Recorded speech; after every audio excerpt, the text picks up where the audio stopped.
Welcome csc121 for spring 2020. This is exercise 22, string methods.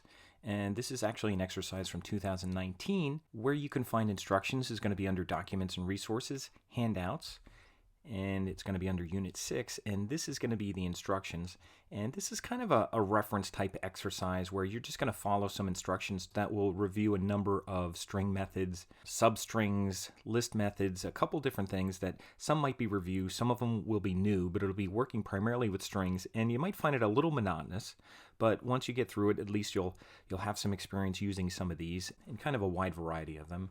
And you can use these instructions, and these are the instructions in the video that you'll see. You'll see me using these instructions. Now the video is going to be from 2019, so I'm just telling you right now that they're going to be using these, but for 2020 what you're going to do is you're going to go into your repl.it classroom and go into students, and you're going to go into your classroom for this class, and this is where the assignment will be. So you're going to click on string methods, and you're going to go in here. You're going to see the same instructions over here. So you could follow the instructions over here and do it this way. That might be more convenient rather than using this and going back and forth. So whatever's more convenient.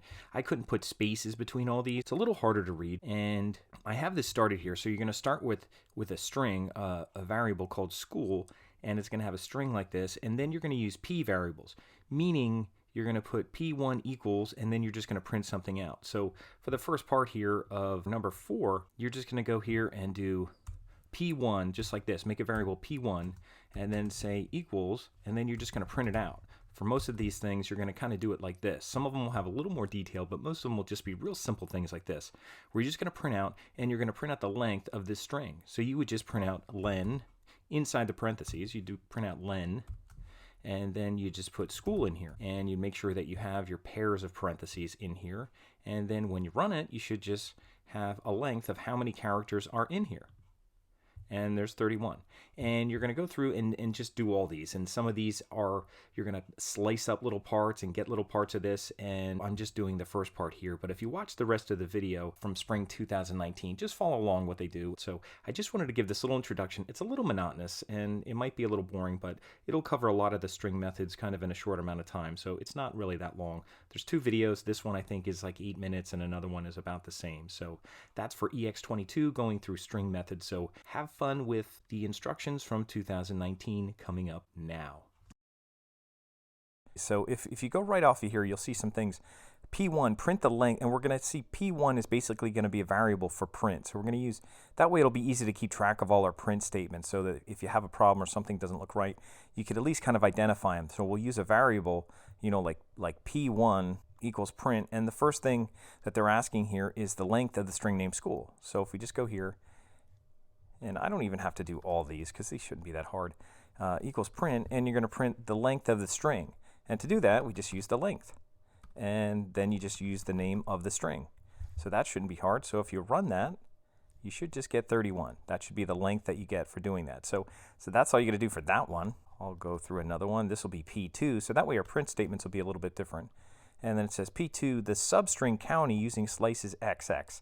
And basically that's kind of using the way we work with list items in their position. We can do the same thing with strings. So we're just going to go here and say the substring county. So if we want the substring county out of here, we're basically just going to print school, and then in square brackets, you're going to put a range. Now here we have to physically count 0, 1, 2, 3, 4, 5, 6, 7. So that would be 7 through 8, 9, 10, 11, 12, 13 through 13, because it doesn't include the higher number here, so it would be the one before it. So we'll put 13 at the end, and the first one I think I said was 7. So that would be 7 through 13. So that should just print out county. Let's just see if it works. And it does, so we're good. So we're done with 2. And then P3, I'll make this a 3, and I'll just keep working my way down the list. And if you don't know any of these things, I'll point this out right now. If you go to W3 Schools, which again, it doesn't let you work inside there, but it is a good reference website. So if you go to tutorials and you look for Python, and you go down to look for string methods. They have references here, string methods.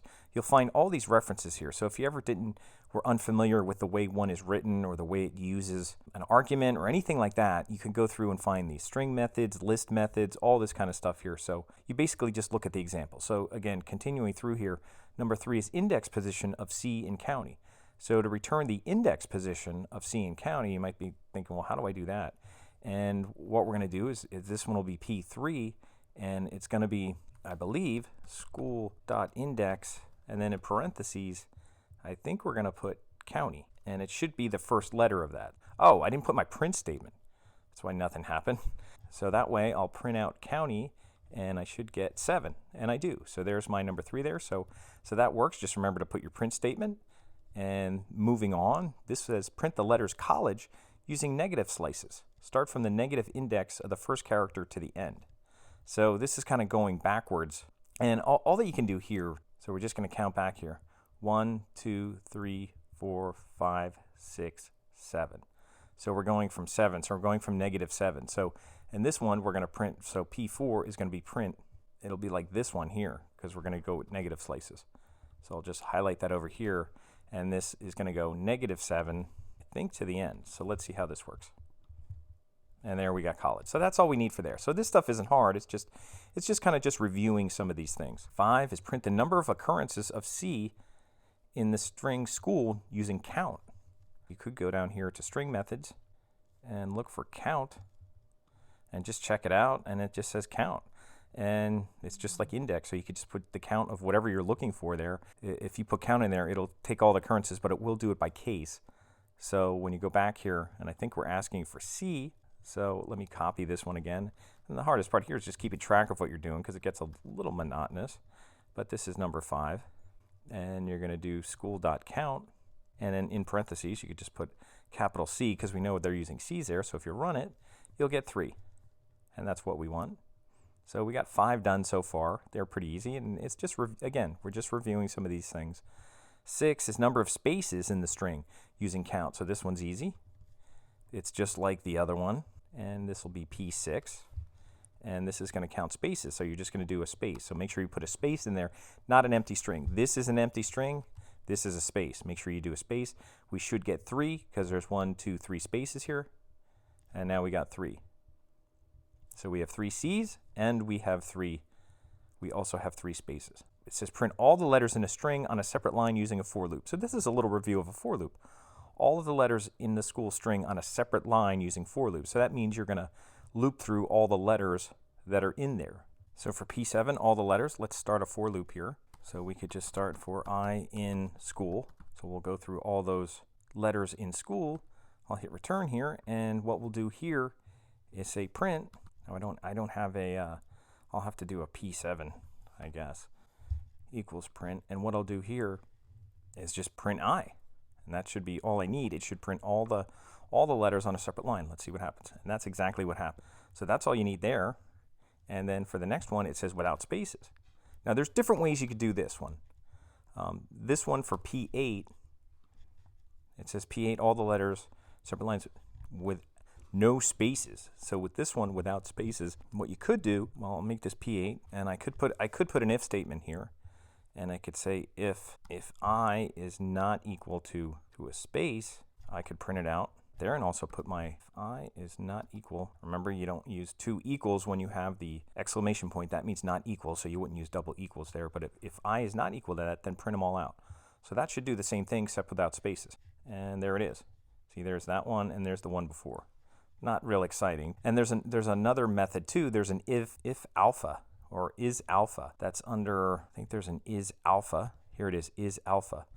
So that you can make sure you use the ones that are alpha. So if you'd want to do that as well, you know, instead of doing this not, say if I is alpha. And it doesn't look right, so let me just double check it. Is alpha. No, that looks right. If school is alpha, if the letters in there are, unless we have to put I in there, but let me check it. Print I. Yeah, it looks like that works too. I.is alpha, that works too. So that one works too. So you could either make sure it's not a space or you could check if I is alpha. We have some variables here. Let me take a break here because this is kind of monotonous kind of stuff. And I'll finish up these last couple ones. We got through 8. I'll do the second half in a second video.